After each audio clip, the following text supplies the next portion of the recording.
Hey guys, welcome to my fantasy team review for round 9. And yeah, this week my team scored 2077, which wasn't a great score, and as a result my ranking slid a couple of thousand spots down to 23,000. So yeah, still a terrible ranking. Very disappointed with how my fantasy season is playing out to date. But yeah, doing a review of my team and how it went in round 9 now, starting off in the defence as always. And yeah, my premium defenders were very solid this week. Dacos, Siebel and Sicily all turning up, so they were great. Angus Brayshaw continues to be a letdown. This season, just you want to see him score that 95 to 100, but he's just scoring around 70 to 80 each week. So, look, just got to ride it out with Brayshaw. I think for at least the next couple of weeks, got way more pressing issues to deal with at the moment.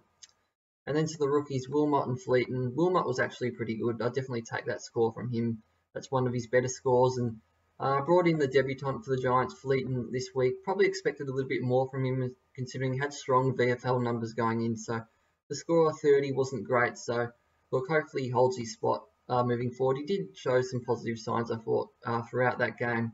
And then to the bench, we had Miller Bergman scoring a 40. That's kind of what he does each week. So on to the midfielders now. Tom Green, definitely expected a lot more from Tom Green this week against the Pies. So a little bit disappointing there, but yeah, he's been in sensational form leading up to that week. So yeah, definitely forgive him one bad game there.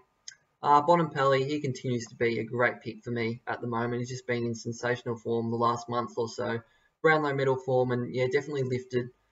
He had an underwhelming start to the season from a fantasy perspective, but he's definitely delivering the goods now. Rory Laird was actually lucky to get 101 in the end, as he was subbed off very early on in that last quarter. From all reports, all precautionary. They had the game wrapped up, and yeah, as we know, Laird's kind of been dealing with a little bit of calf issues over the last couple of weeks, so hopefully all management there and he's right to go. Caleb Sarong, nice to see him put up that 110 score. He had a kind of lean few weeks over the last 2 or so weeks, but yeah, definitely a good win for Fremantle against the Swans on the weekend. He definitely delivered this week, Sarong. And then to Callum Mills, just absolutely devastating. Brought in Callum Mills this week and yeah, didn't even last 2 minutes into that game. He was subbed off, calf issue, and on 3 points. So just could not have gone any worse. And just goes to show how much luck it plays a part in fantasy. I think a lot of people jumped on Mills this week. Great pick back into the midfield, and then that happens. So just so unfortunate, and he does lose about 70k in prices as well, so it just adds insult to injury there. So have to move him on this week, and just incredibly unfortunate there for all those who brought in Callum Mills this week, like myself. Then on to Will Day. He's been a little disappointing, I think. I've only had him for the last 2 weeks, and he scored an 85 and 77 this week. So I haven't had the best of Will Days he's been in my team, but yeah, he should push the top 6 defenders or so later on the season, so he should be fine. Then Will Ashcroft, he was fantastic this week and scoring that 109, and as a result, he still continues to make a little bit more cash for us. So that was a great result there from Ashcroft. Chin Cotter, he was probably due for a down week there, and he probably expected his floor to be a little bit higher than 22, so well, that's a bit of a concern there. And I've always thought with him, he's probably 1 or 2 bad games away from being squeezed out of that side. And as we know, Carlton is struggling at the moment, so you'd probably expect a lot of changes to be made. You've got guys like Lockie Cowan waiting in the wings, so it wouldn't surprise me if he did lose his spot this week, as good as he has been so far this year. And then to the bench, Jury, he was probably disappointing. We probably expected a lot more than 25, so look, he could be a chance to lose his spot as well, unfortunately. And then we've got Campbell Chester there. I think he might play this week, so I definitely need him to return, as my rookie stocks are looking very thin at the moment.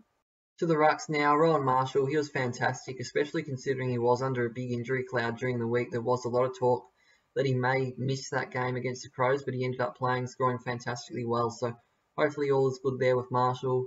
And then on to Jared Witts, 99. He was great, and kind of for the first time in what feels like forever that he actually scored more than Tim English this week. So I actually won out in that position. So I definitely need it. In any week he scores more than Tim English, it's an absolute bonus for me. It's just been a pain not owning English this season. Lastly, onto the forwards, Taranto just continues to get it done. Probably the most reliable captain pick going around at the moment. Hasn't dropped below 100, and just a safe 115 to 120 each week. It's definitely a bonus when he plays early on in the round, where we can chuck that VC on him as well. So he continues to be get the job done, Tim Taranto.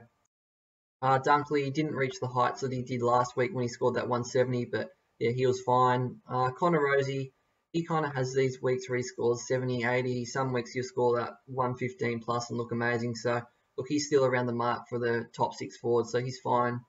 Errol Goulden, now this has really come out of nowhere from Goulden, really. 161 last week and 153 this week, and all of a sudden he's averaging 107 for the season, which is just extraordinary considering to start off the year he's kind of he was a little bit underwhelming. He was kind of hovering around 90, not showing much of the ceiling, but all of a sudden he's gone bang bang and showing what he did in that preseason game where he scored 180. So he just has an extraordinary ceiling, Goulden. So he was fantastic. Harry Sheasel, he continues to be reliable. No need to trade him out. We still continue to treat him as a premium. In that half-back role, he's going to score 80 to 100 each week. And then lastly there we have Josh Rochelle, a lot better than last week, that's for sure, when he scored that 27. So definitely takes a score of 86 from Rochelle this week. So in terms of the trades that I'm looking to make at this stage heading into round 10, obviously I've just got that forced trade in Callum Mills to deal with. Hugely disappointing, but yeah, just got Soldier on now and trade Mills out. So what I'll do there, a rookie downgrade, remove Wagner and bring in George Wardlaw now.